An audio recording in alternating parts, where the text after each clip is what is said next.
तू मेहनत कर ते मेहनत दा सिला जाने खुदा जाने तू दीवा बाल के रख जा हवा जाने खुदा जाने पूरी थीवे ना थीवे मगर बेकार नहीं रहंदी दुआ शाकर तू मंगी रख दुआ जाने खुदा जाने।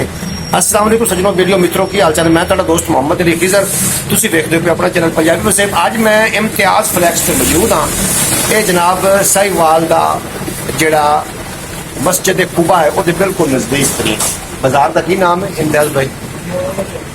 मोर वाला चौक जी। मोर वाले चौक कदीम दुकान है। इत्थे जिहड़ा अमला है जिहड़े भाई नवीद ने इन्हां दा प्रोपराइटर नवीद ने ये जनाब बड़े बाइखलाक आदमी ने और जदों आईदा है तो बड़े प्यार मुहब्बत नाल काम तो फिर करना होंदा। काम दे पैसे हर जगह ते लगदे ने।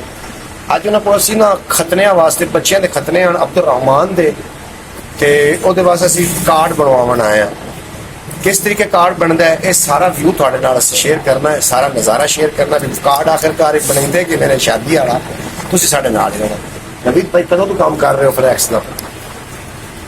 तकरीबन 10 साल। 10 साल।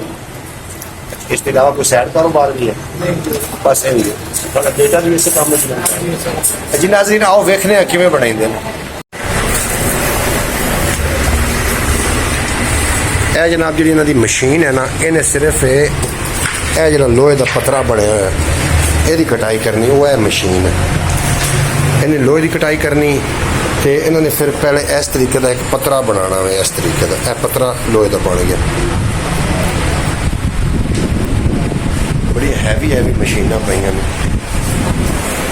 ये जिते पतरा बने वो मैं उस अंदर मौजूद हाँ मशीन से। यह मशीन है जिद लोहे का पतरा बने फिर दूसरी मशीन से पेंदे ने उतो फिर कार्ड प्रिंट होता है।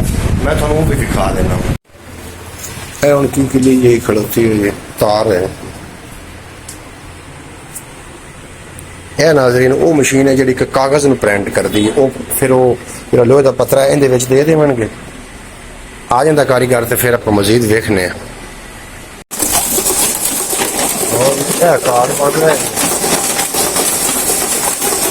प्रोपराइटर है कार्ड बना रहे हैं।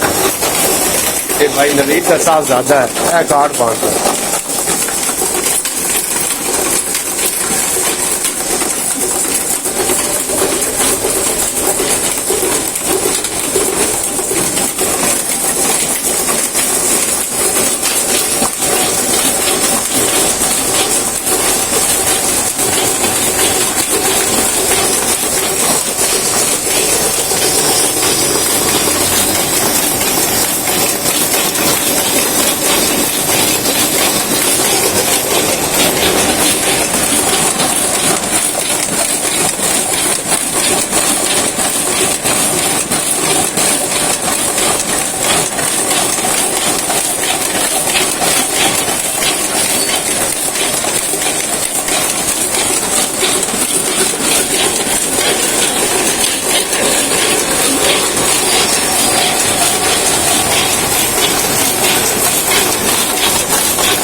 लाल स्याही पाई हुई है।